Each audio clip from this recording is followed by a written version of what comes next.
Bismillahirrahmanirrahim. Assalamualaikum warahmatullahi wabarakatuh. Bapak Ibu yang dimuliakan Allah, insyaallah di pagi hari ini kita akan sama-sama belajar. Tema yang akan kita sampaikan adalah 4 sifat atau 4 keburukan yang menjadi penghancur kesuksesan. Semoga kita semuanya bisa menghindari 4 sifat ini, dan semoga kita semuanya diberikan kesuksesan oleh Allah Subhanahu wa Ta'ala, baik di dunia ataupun di akhirat. Dalam sebuah hadis Rasulullah Sallallahu Alaihi Wasallam, hadis ini sahih riwayat Imam Muslim. Rasulullah pernah berdoa. Rasulullah berdoa meminta perlindungan agar dijauhkan dari beberapa sifat-sifat, dari beberapa keburukan-keburukan. Mungkin di antara kita sering membaca doa ini, bahkan sudah hafal mungkin ya. Doanya adalah Allahumma inni a'udzubika. Allahumma, ya Allah, inni sesungguhnya saya a'udzubika, aku berlindung kepada Engkau ya Allah. Aku meminta perlindungan kepada Engkau minal ajzi wal kasal, dari sifat ajiz. Ajiz itu sifat tidak mampu, dari sifat lemah ajiz, wal kasal, dan sifat malas, sifat pemalas. Wa a'udzubika, dan aku juga berlindung kepada Engkau ya Allah, minal jubni wal bukhl, dari sifat juben. Juben itu adalah pengecut, penakut. Wal bukhl, dan sifat bakhil ataupun sifat kikir. Coba salat subuh bapak-bapak ibu-ibu yang dimuliakan Allah, 4 sifat ini sangat buruk sekali. 4 sifat ini bahkan penghalang dan penghancur kesuksesan manusia, baik di dunia ataupun di akhirat. Maka dari itulah kemudian Rasulullah Sallallahu Alaihi Wasallam berlindung kepada Allah, meminta perlindungan kepada Allah agar dijauhkan dan dibersihkan hatinya dari 4 sifat ini. Kita akan bahas satu persatu. Yang pertama adalah al-ajzu. Allahumma inni a'udzubika minal ajzi. Ya Allah, aku berlindung kepada Engkau dari sifat al-ajz, sifat lemah, sifat tidak mampu. Padahal Allah Subhanahu wa Ta'ala telah memberikan kepada kita semuanya potensi-potensi yang begitu banyak. Bahkan manusia itu disebut sebagai makhluk potensial. Banyak sekali hal-hal yang bisa kita pelajari dan bisa kita gali. Banyak sekali kemampuan-kemampuan, keterampilan-keterampilan yang manusia Masya Allah bisa terus menggali, mengembangkannya, ilmu-ilmu bisa dia pelajari. Nah, itu manusia adalah manusia yang sangat potensial.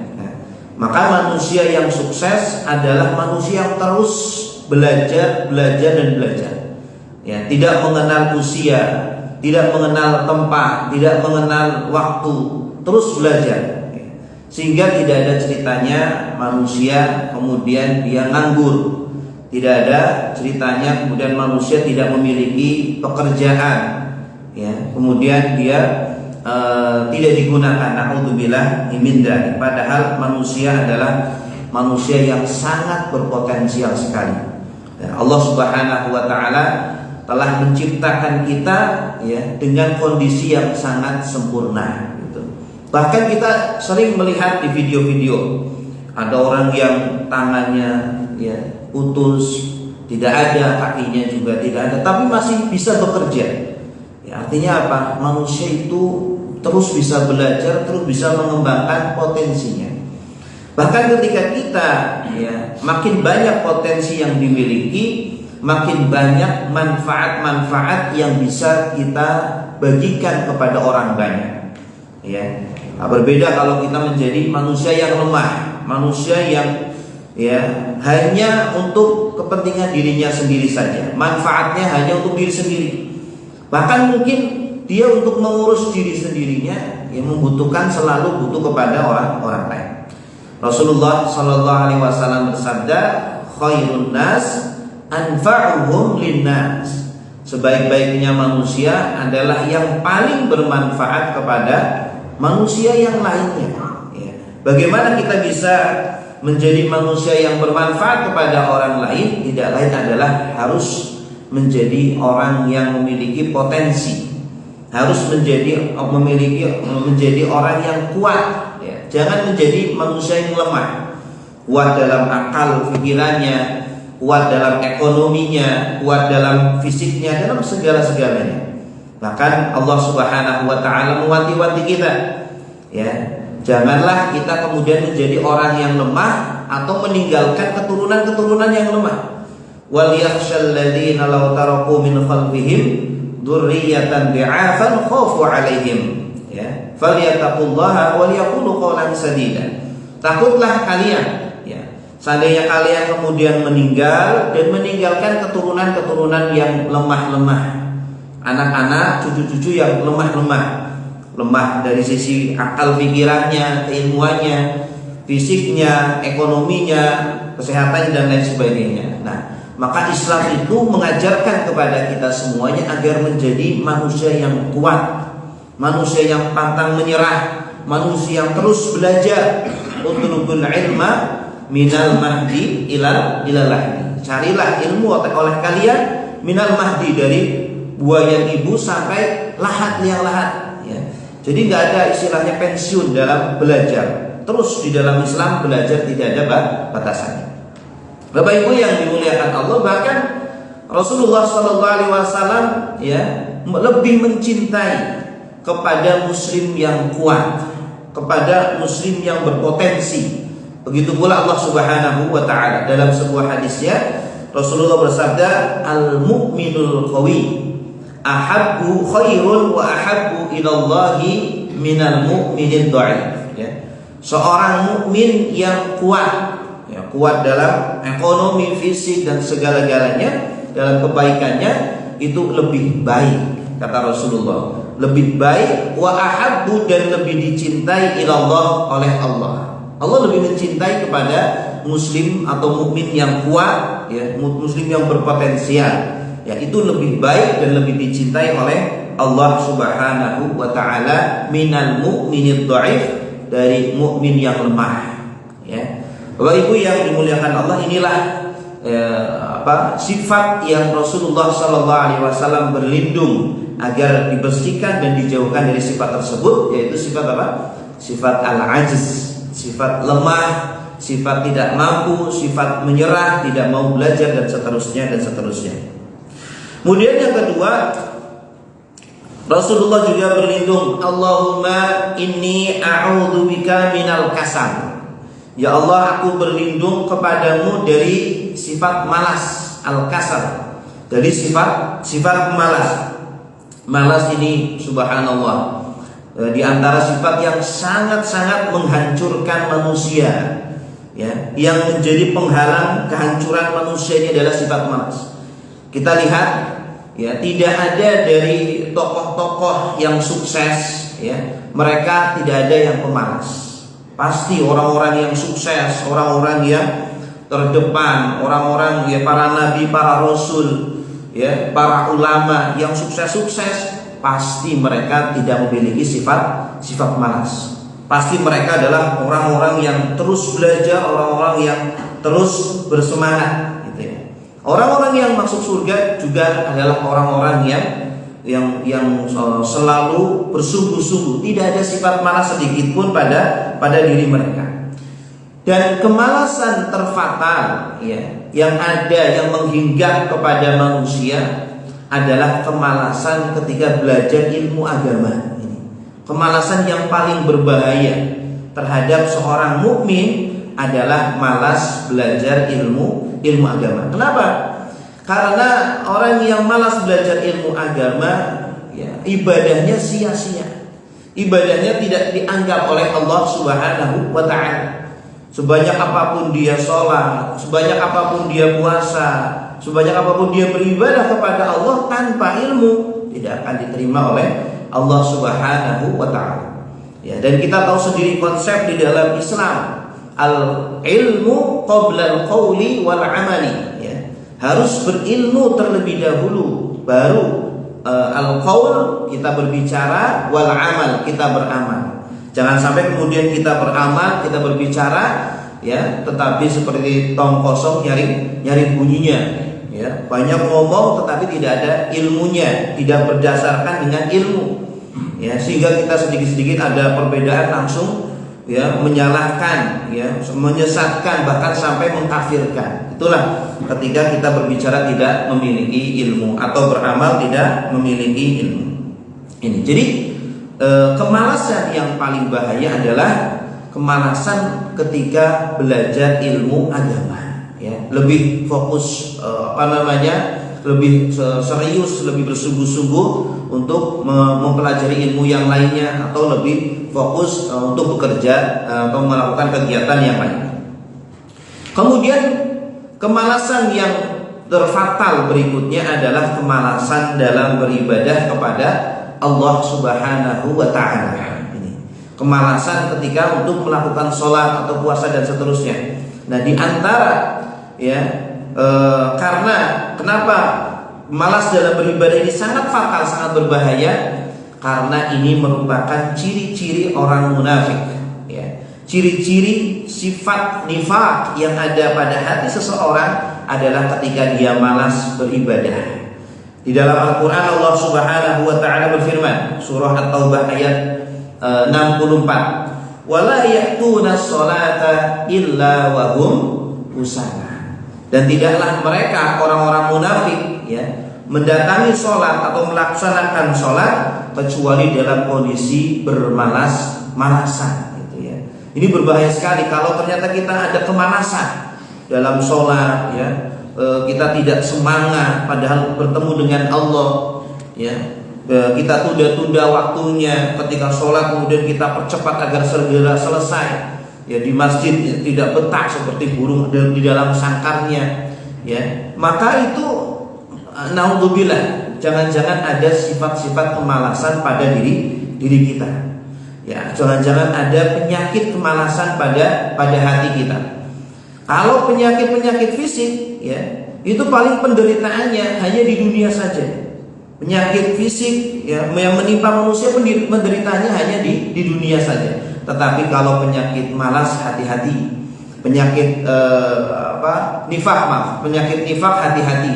Penderitaannya tidak hanya di dunia saja, ya, tetapi penyakit munafik ini penderitaannya akan dibawa sampai ke akhirat. Na'udzubillahi min dzalik. Bahkan Allah Subhanahu wa ta'ala mengancam orang-orang yang memiliki sifat nifaq di dalam hatinya, sifat munafik di dalam hatinya. Allah Subhanahu wa ta'ala berfirman, innal munafiqina fid darkil asfali minan nar, ya.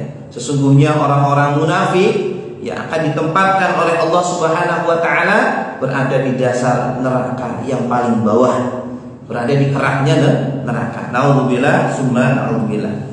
Baik Bapak Ibu yang dimuliakan Allah, kemudian yang ketiga, penyakit atau sifat yang sangat berbahaya yang Rasulullah SAW sampai berlindung darinya adalah al-jubn. Allahumma inni a'udzubika minal jubn. Ya Allah, aku berlindung kepadamu dari sifat jubn. Jubn itu penakut, ya, pengecut, ya. Takut ini ada dua macam Bapak Ibu sekalian. Ada takut yang terpuji, ya, takut yang dari dalam Islam malah dianjurkan, ya. Kita seperti takut kepada Allah, takut dari murkanya Allah, takut berbuat maksiat, ini bagus, ya, ini malah dianjurkan. Nah, takut yang dimaksud di sini adalah takut dalam berbuat kebaikan, takut dalam berjihad, takut dalam berinfak, takut miskin, takut dalam berdakwah kepada Allah, takut belajar ilmu agama, takut salah dan lain sebagainya. Nah, ini adalah takut yang tidak boleh di dalam Islam. Islam harus menjadi orang yang pemberani, ya, berani untuk menegakkan agamanya, berani untuk membela ajarannya, berani untuk membela Rasulnya, Tuhannya, Al-Qurannya. Itu harusnya yang ada di dalam hati kita. Jangan menjadi pengecut, jangan menjadi penakut. Nah, tapi sekarang malah sebaliknya, orang-orang pemberani dalam hal melakukan maksiat, ya, berani untuk mengumbar maksiat, berani untuk tidak sholat secara terang-terangan, berani untuk berbuat, ya, yang tidak senonoh, bahkan berani sampai menghinakan Al-Quran, sampai, ya, berani melakukan hal-hal yang dilarang oleh Allah, tetapi dalam hal kebaikan malah mereka sangat pengecut, mereka sangat penakut sekali. Nah, ini seorang mukmin, ya, harus menjadi pemberani dalam hal-hal kebaikan, jangan sebaliknya. Nah, jangan malah kita berani dalam hal-hal yang negatif. Nah, inilah yang diwanti-wanti oleh Rasulullah Sallallahu Alaihi Wasallam. Kalau hal itu baik, lakukanlah. Kata Rasulullah Sallallahu Alaihi Wasallam, ihris ma yanfa'uka, ya, ihris ma yanfa'uka. Ngoyolah, ya, lakukanlah dengan semangat segala yang bermanfaat bagimu. Gak usah takut-takut. Kalau itu baik, itu bermanfaat kepadamu di dunia ataupun di akhiratmu, lakukanlah. Wasta'in billah, dan jangan lupa minta tolong kepada Allah. Wala ta'jiz, dan jangan kamu lemah, ya, jangan kamu, ya, lemah. Inilah yang ketiga penyakit yang Rasulullah Sallallahu Alaihi Wasallam berlindung darinya, yaitu sifat penakut atau pengecut. Kemudian yang terakhir adalah sifat bakhil, ya.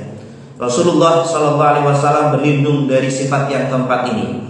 Allahumma inni a'udzubika minal bukhli, dari sifat bakhil. Jangan kira, ya, ketika kita tidak mau memberikan harta kita, jangan kira ketika kita pelit dengan harta kita itu lebih baik untuk kita, ya, itu lebih bermanfaat bagi kita. Jangan kira ketika kita menahan harta kita simpan kuat-kuat, kemudian itu akan menjadikan kita kaya, itu kemudian akan lebih bermanfaat kepada kita. Nah, untuk bila tidak, ya, Allah Subhanahu Wa Taala menyinggung kepada kita semuanya bahwa apa yang kita simpan, apa yang kita tahan, yang kita bakhil dengannya itu sama sekali tidak lebih baik buat kita. Mungkin banyak orang yang berprasangka ketika menahan hartanya, ya, itu akan menjadikan dia lebih kaya, akan menjadikan dia lebih terjamin hidupnya. Tidak, ya. Kalau Allah Subhanahu Wa Taala berfirman, wala yahsabannal ladzina yabkhulun bima atahumullahu min fadlihi huwa khairan lahum bal huwa syarrun lahum. Jangan mengira mereka orang-orang yang bakhil dengan harta yang Allah berikan kepada mereka, ya. Jadi hakikatnya harta yang kita miliki itu adalah miliknya Allah. Allah singgung di situ, harta yang kalian miliki itu pemberian dari Allah, dari min fadlihi, ya. Fadl itu artinya cuma-cuma Allah berikan kepada kita. Sebenarnya tidak sebanding dengan usaha yang kita kerahkan, ya, tidak sebanding dengan ilmu yang kita keluarkan. Banyak orang-orang yang lebih kuat, orang-orang yang lebih berilmu, orang-orang yang punya jabatan, tetapi tidak sekaya kita. Tidak diberikan kekayaan oleh Allah Subhanahu Wa Taala, ya. Ketika kita kaya, ya, tidak melihat karena ilmu kita, ya, tetapi karena memang Allah memilih sebagian hambanya, menguji sebagian hambanya dengan kekayaan. Itu tidak lain adalah anugerah, itu tidak lain adalah, ya, karunia dari Allah Subhanahu Wa Taala, gitu. Tidak ada hubungannya antara ilmu dengan kekayaan, antara jabatan dengan kekayaan. Itu semuanya adalah titipan dari Allah Subhanahu Wa Taala. Jangan mengira ketika kita pelit, kita kikir dengan harta yang kita miliki, itu adalah lebih baik buat kita. Bal huwa syarrul lahum, justru itu lebih buruk bagi kita semuanya, ya. Kita lihat orang-orang yang sukses, orang-orang yang kaya, ya, itu semuanya adalah orang-orang yang dermawan, orang-orang yang suka memberi, ya. Dan tidak ada ceritanya kemudian orang-orang yang pelit, orang-orang yang menahan hartanya menjadi kaya raya, menjadi tokoh, orang besar, orang terkaya di dunia. Tidak. Rata-rata orang yang terkaya di dunia atau di Indonesia adalah orang-orang yang suka memberi. Karena apa yang dia berikan, apa yang dia infakkan itu tidak mengurangi sedikitpun dari hartanya, justru sebaliknya akan ditambah oleh Allah Subhanahu wa taala. Ya, tidak hanya orang mukmin saja, bahkan Allah saking adilnya, orang kafir pun ya, ketika rajin berderma, rajin berdonasi, itu akan Allah balas, tetapi balasannya di dunia. Ya, semakin Allah banyakkan rezekinya di dunia, semakin Allah jadikan kaya, tapi nanti di akhirat tidak mendapatkan apa-apa. Dan Bapak Ibu yang dimuliakan Allah, inilah 4 sifat, ya, 4 keburukan yang menghancurkan manusia. Semua kita bisa berlindung dari sifat-sifat tersebut. Nah, bagaimana kita bisa mengatasi, ya, atau menjaga diri kita dari 4 sifat tersebut? Yang pertama, teruslah belajar, ya, teruslah untuk menggali potensi kita manusia. Manusia itu luar biasa, makhluk yang paling sempurna, makhluk yang paling diberikan, ya, fisik sempurna dan diberikan potensi yang sangat banyak sekali. Bahkan manusia ini ada ulama yang mengatakan, ditanya beliau, wahai alim, wahai syekh, manusia itu bisa menghafal berapa kitab, gitu ya. Manusia kemampuan menghafalnya itu bisa menghafal berapa kitab? Maka beliau menjawab, kemampuan manusia menghafal itu bisa menghafal seluruh kitab di dunia ini. Itu kalau dikerahkan semuanya, Pak. Seluruh kitab di dunia ini bisa dihafal oleh manusia, saking hebatnya. Tapi sayangnya tidak dikerahkan semuanya, gitu ya. Jadi kita manusia jangan menjadi manusia yang lemah.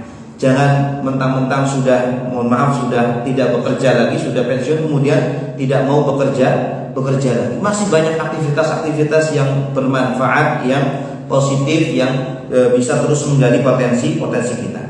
Kemudian yang kedua, kita harus selalu menyadari bahwa 4 sifat ini adalah sifat-sifat buruk yang sangat dibenci oleh Allah Subhanahu wa taala.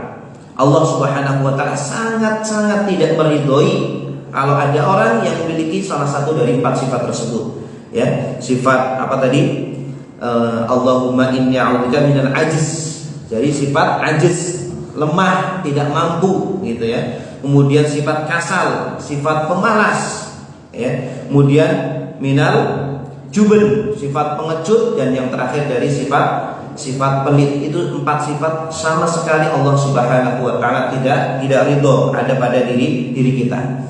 Dan sadarilah bahwa 4 sifat itu sangat merugikan. Tidak ada untungnya belas sedikit pun tidak ada.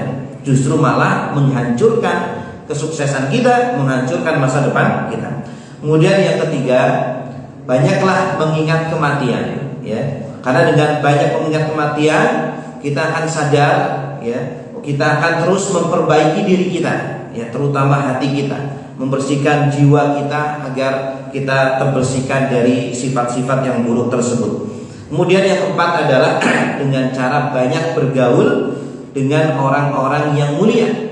Kalau kita ingin sukses, bergaullah dengan orang-orang sukses. Kalau kita ingin menjadi orang berilmu, banyaklah bergaul dengan ulama. Ingin jadi orang soleh, banyak bergaul dengan orang-orang soleh. Ingin menjadi penduduk surga, ya, banyaklah bergaul dengan penduduk surga. Kalau penduduk surga udah meninggal berarti, ya, calon penduduk surga. Nah, kalau ingin menjadi sukses, menjadi mulia, banyaklah bergaul dengan orang-orang yang mulia. Ya, karena Rasulullah SAW sudah bersabda, ar-rajulu ala dini khalilih, falyandur ahadukum man yukhalil. Seseorang itu seperti apa? Kalau kita ingin tahu, lihatlah temannya. Dia tergantung temannya. Temannya baik maka dia pasti baik. Temannya sukses, insya Allah dia juga sukses. Kemudian yang terakhir adalah banyak berdoa kepada Allah Subhanahu wa taala agar dibersihkan dari 4 sifat tersebut, ya. Karena hanya Allah Subhanahu wa taala lah yang bisa merubah, ya, kondisi kita, merubah hati kita. Dan doa ini adalah silahul mukmin. Doa silahul mukmin. Doa ini adalah senjatanya seorang mukmin. Setelah dia berusaha, jangan lupa untuk berdoa kepada Allah Subhanahu wa taala. Baik Bapak Ibu yang